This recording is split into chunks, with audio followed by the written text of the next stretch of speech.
Well, hello everyone, it's Carla from Casey Creates. I'm going to attempt to make a sunflower dish. I love to hand build with clay, and one of the dishes I make during this time of year is a sunflower, or my take on a sunflower. So I'm going to do a workshop this weekend, and this is the project everyone's going to do, so I thought I'd make one ahead of time, even though I've got one made. Let me see who's... One moment. Let's turn this ringer off.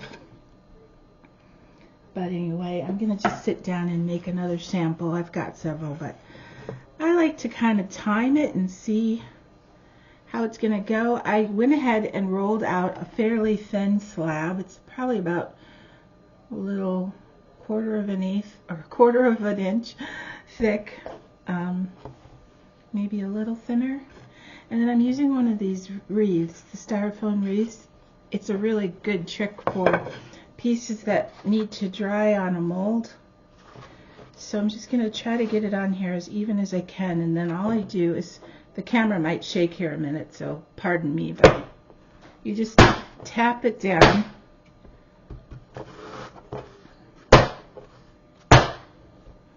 And if you wanted, you could texture the bottom, and just so it has another pretty element to it, but I'm not going to texture this one.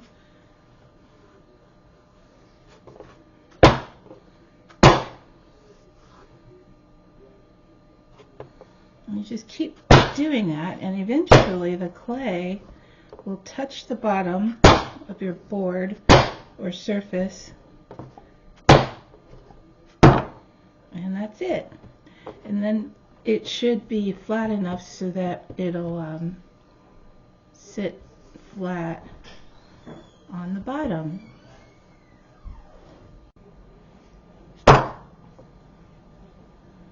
So after you make sure it's touching the surface on the bottom, can you see that?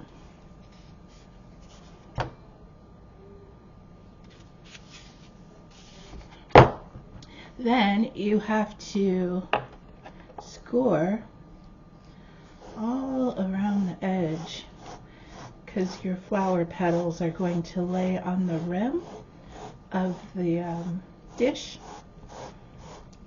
Excuse me. So this is sort of a liner so that the dish has more support and the petals will have more support.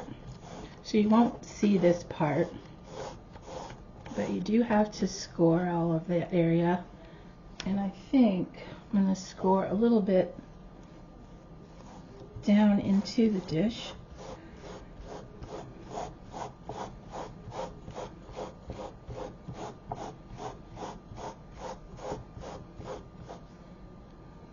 I go all the way around, yeah, and then just back up this way a little bit. It's easier to just score all of it than to score one little section at a time.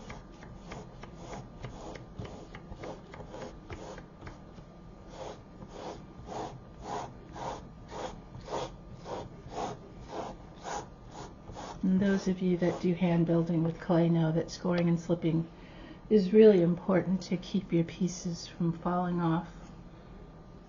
And then you want to decide what you'd like in the center as far as texture, so that it looks kind of like the sunflower seeds.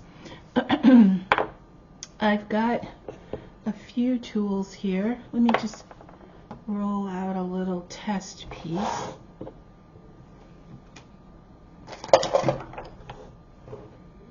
We'll see what some of these look like.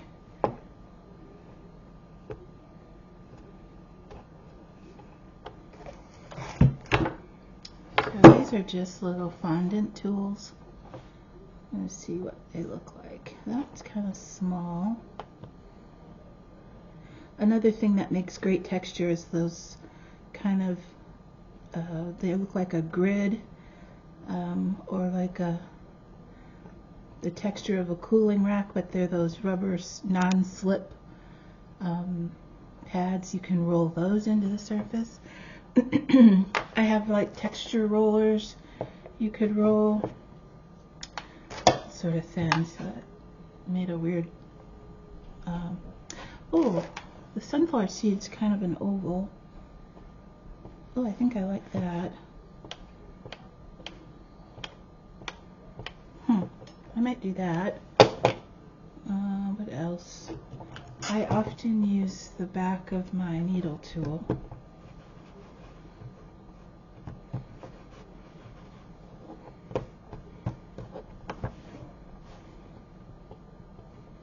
Yeah, I like that too.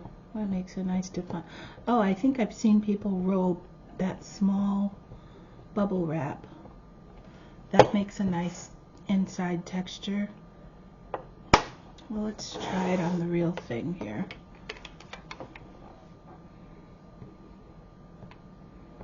Oh, I like this because depending on how much pressure, the imprint is larger or smaller.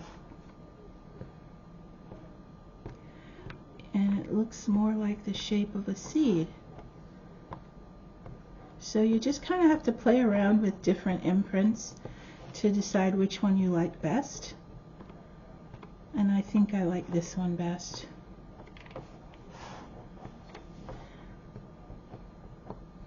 And you could make it into a perfectly, or not perfect, but a spiral pattern, I guess, going from the inside out. I'm just going to make mine somewhat random.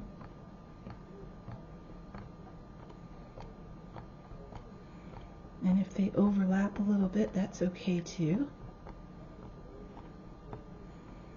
But they'll look really nice once it's stained and glazed. The texture will show up really well.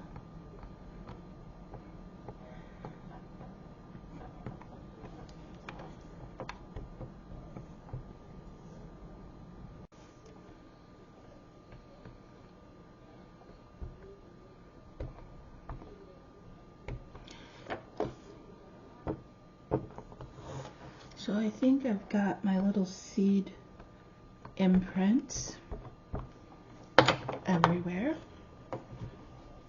And then the last thing I have to do is get petals. So I've got some clay here. I'm just going to roll these into strips. Okay. And I tried something that I'm going to see if it'll work as a cutter. I'm using heart-shaped cookie cutters, and I've kind of altered them and manipulated them so that they look more like a flower petal.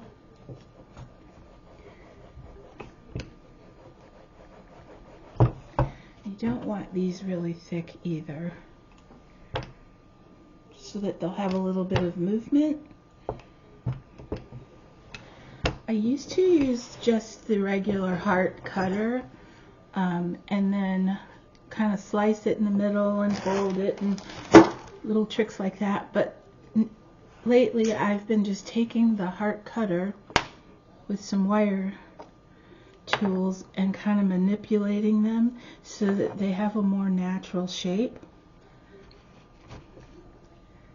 I don't like if I use cutters for it to look just like the shape of the cutter. I want it to be a little more stylized and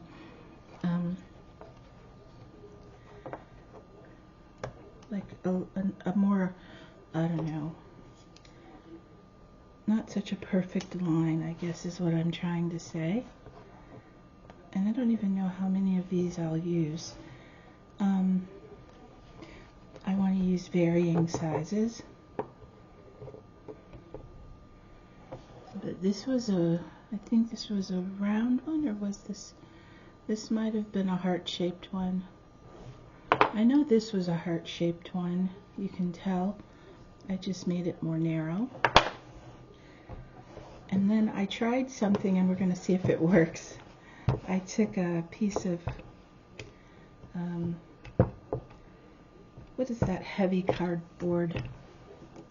I forgot what they call it. Anyway, and then I covered it with some bookbinding tape, and we're going to see if it'll cut. I think it will. Oh, it does. It cuts just fine. Perfect.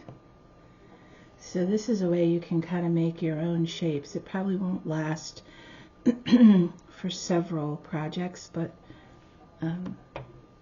I can say this was my own handmade cutter. So I'm going to roll out my scrap while it's still soft enough and get a few more petals.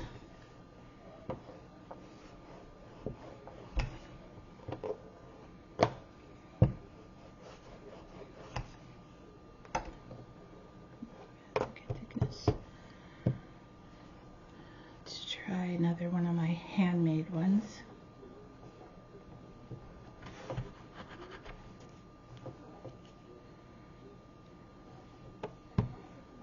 I'm really surprised that they work so well.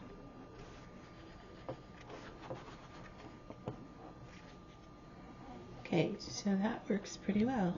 I want to kind of do it like you do biscuit dough and just see how many I can get until I run out of dough.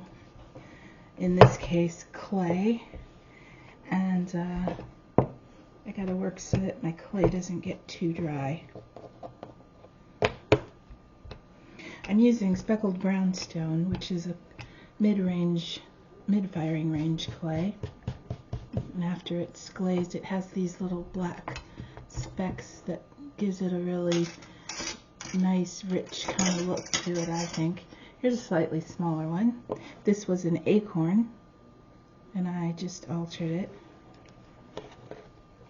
And I'm just doing this again because flower petals, none of the petals are exactly the same size, and so I want to make these so that they are varying sizes all the way around. And I want to try to make enough so that I don't have to stop and re-roll any more out. I kind of like to work in a process. So I made my circle and then lined my wreath and then made my seeds texture in the center and scored it.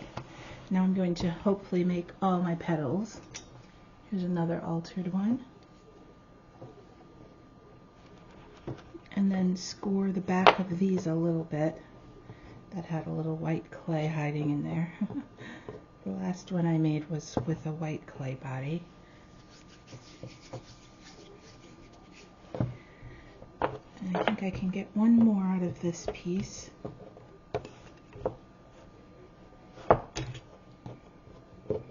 Oops. I can tell it's getting a little dry. I'm going to make it work. The moisture will even out here in a minute once I get it scored and slipped on.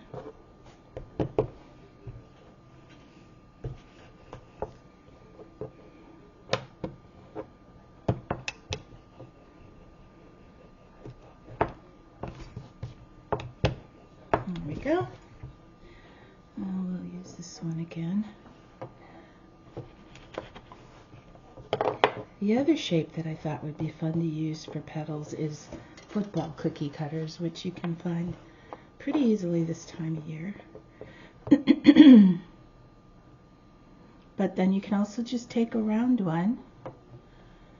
This was one of those egg rings that you bake the egg in there, and I just found it at a rummage sale, so I bent it. There was only one. And so now I've got the shape of a petal here.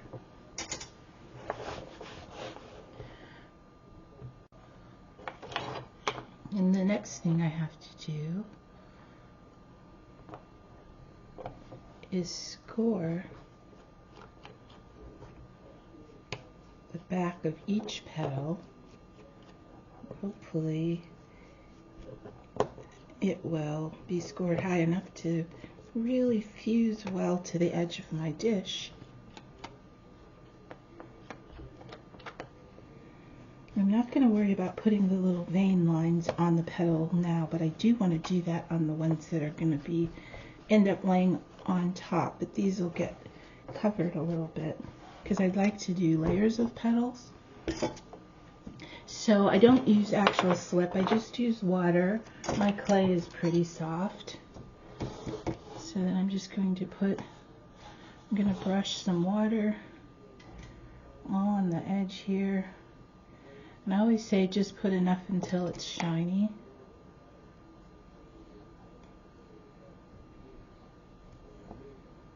And then you put score mark to score mark.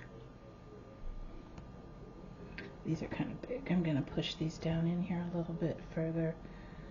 It's best if they don't hang over the edge too much, because it'll cause them to possibly chip or crack. We don't want that.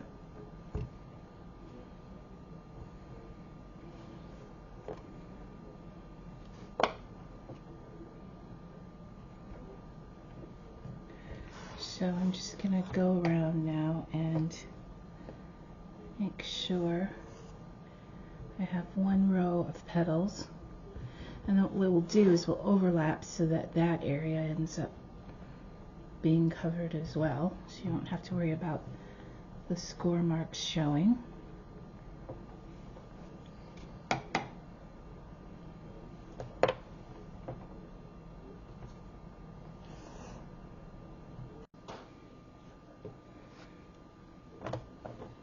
So I've just been placing the petals by scoring and slipping and overlapping them a little bit. And I think it's really turning out to look like a sunflower. And I didn't vary the sizes of the petals too much. They're very close to the same size, but they have a slightly different edge, so they don't end up looking like they just came straight out of a cookie cutter, which is what I wanted. As they firm up, I'll also kind of lift them off of the edge a little bit, but it looks like I could use one more there. So cut a few more. 1, 2, 3, 4, maybe 5 more. This might be just enough clay to get 5 more.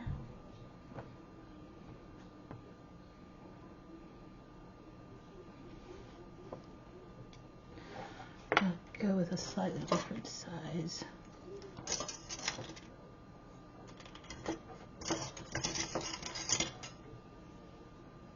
Can't remember what this one was. I haven't used that size. Oops. Let's see, I think that'll be fine.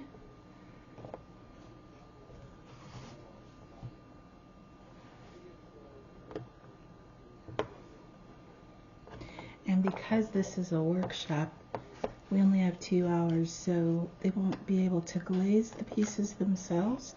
So I'm going to come back and brush on just different colors of underglaze in a thinned, kind of thin down, so that it's a little translucent.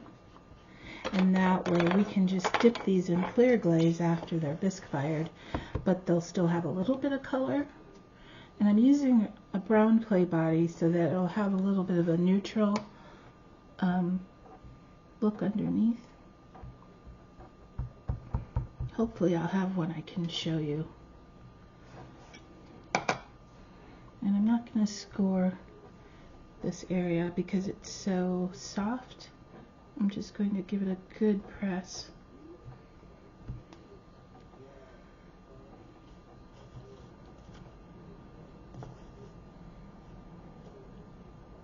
I don't know if you can see, but I'm giving it a little squeeze, like so.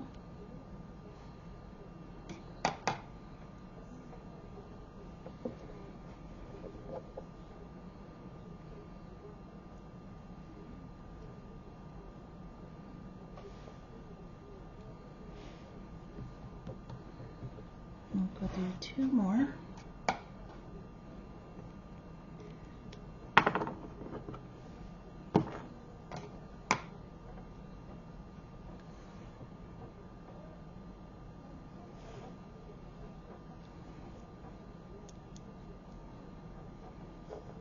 And then as they get a little closer to leather hard, I'll still go back in and kind of compress a little bit with my paintbrush just to make sure they're nice and fused together. I'll put one more right there, and then I'll check it out.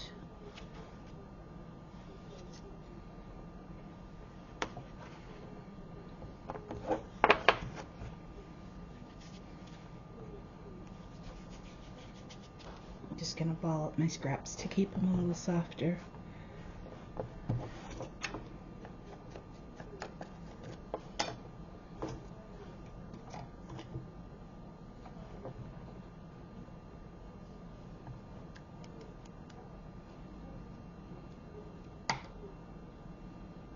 Okay. And there we go. Give that a good press.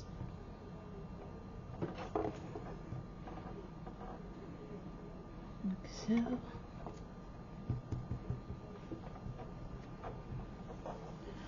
And there is the sunflower dish.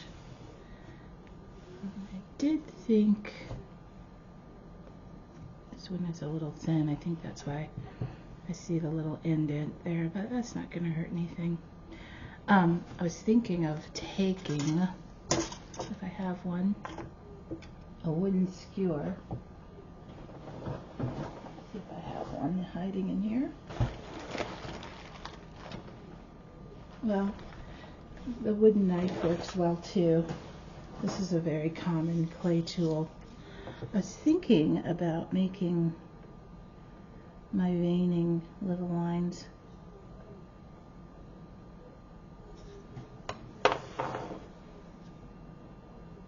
Just to add a little more texture.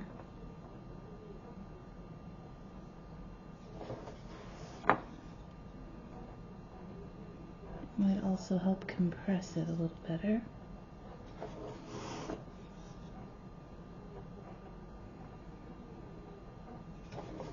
I do like that.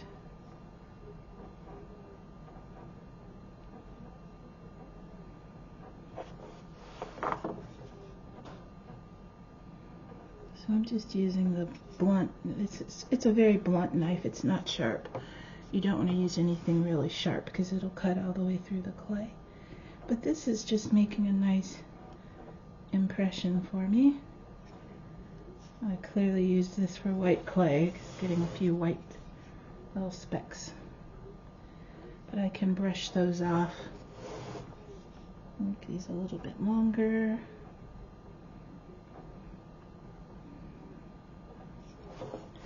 It'll show up nicely once it's got glaze on it.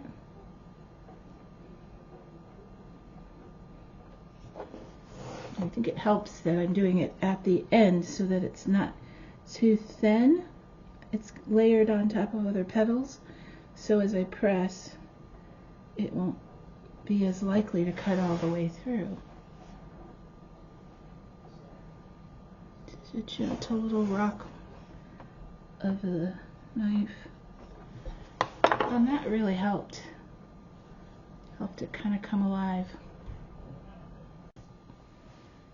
And now I've just got some velvet underglazes, and I'm just gonna add a little bit of color. You don't want to scrub when you're working on wet clay because the color will get kind of muddy. So I'm just going to layer some of this color. And I don't have an image of the varying colors that happen with the sunflower. I'm just going to use my imagination. But I know I want a little bit of green to go over the brown clay body. As you can see, I'm making it kind of thin. Let me move this a little better. And then I'm just going to put a little bit of brown and black in varying colors.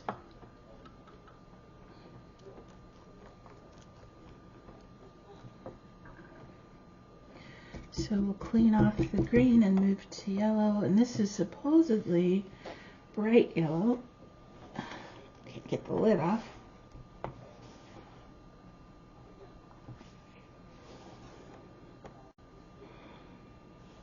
Unfortunately, I could not for the life of me get the lid off of my bright yellow. I'm gonna have to soak it, I guess. It was gonna be this Amico one though, and it's the Lug, L-U-G. Those are supposedly a little more vibrant, but I couldn't get the lid off. I do have a larger container of the Mako underglaze, so we'll try this one. The Mako Fundamentals.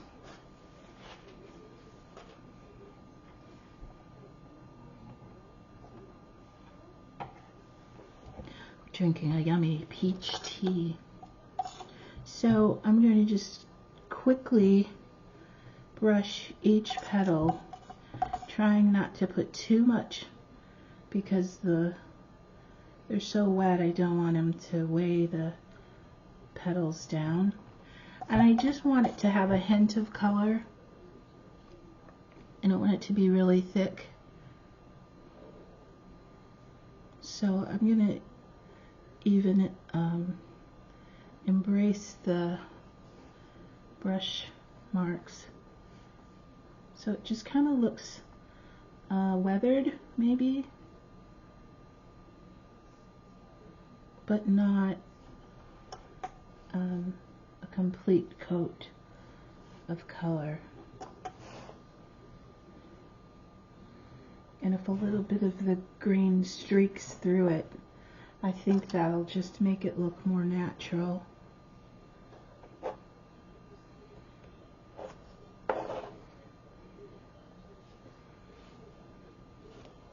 I've done some of these sunflower dishes in my own work, and what I do is I'll put the underglaze on while it's still, wet clay, and then after it's bisque fired, I go ahead and cover it again with yellow glaze, more of a matte yellow, and then it makes it have another layer of color and depth, I think.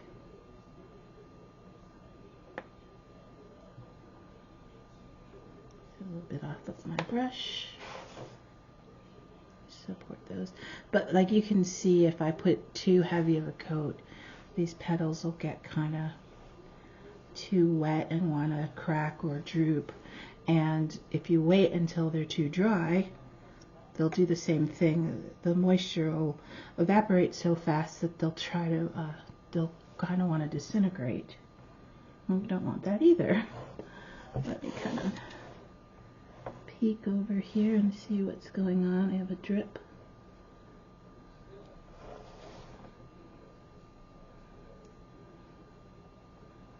So of course, when you're working with art, you always want to look at it from all sides.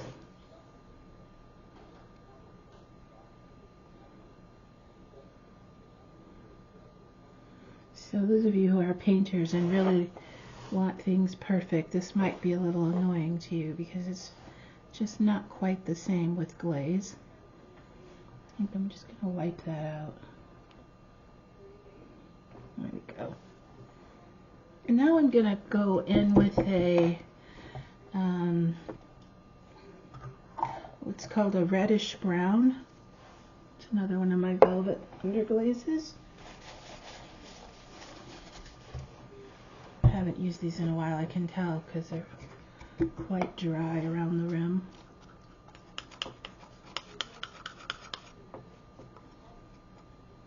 And this one I'm going to get my brush kind of wet and just stroke quickly across. And I want to go up under the petals a little bit.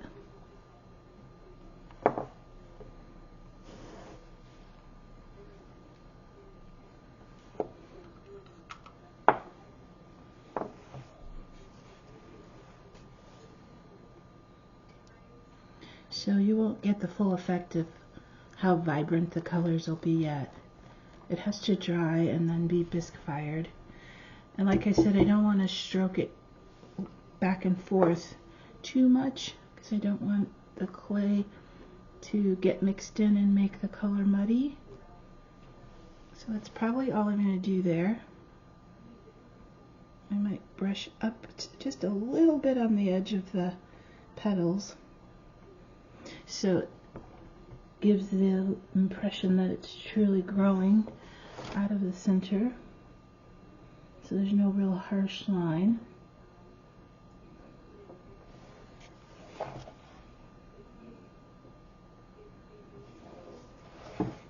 Oops.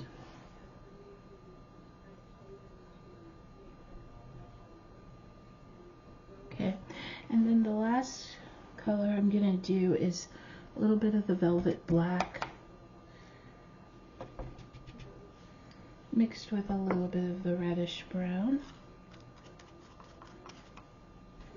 And this one I'm just going to kind of pounce it in there to go into my little seed divots like that.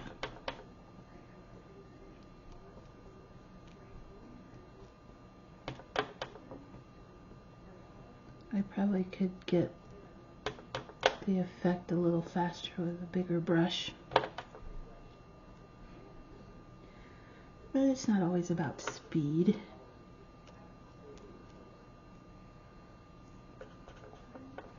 And it is kind of nice to just have one brush dirty than a whole bunch of brushes.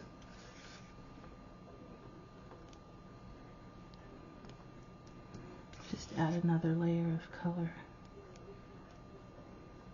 It's actually quite fun to study what the center of the flowers look like on sunflower seeds or sunflowers, the seeds and the stamen inside, little pollen pockets. I think that's all I'm going to do on here. So there's just going to be a little bit of green peeking through. Turn this around. Blend that a little bit better.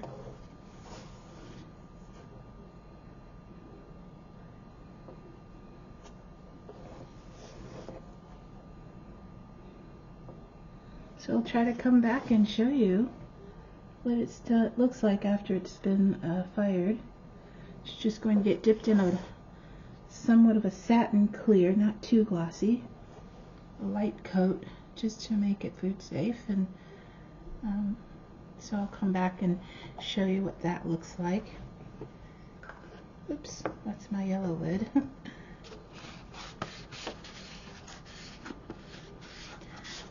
But I'm hoping that those that participate in the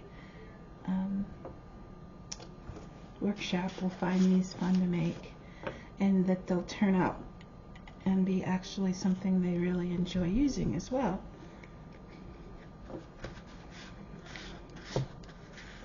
So thanks for visiting with me while I created my sample sunflower dish.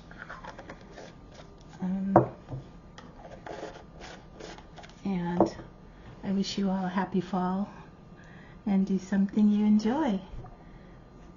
Bye for now.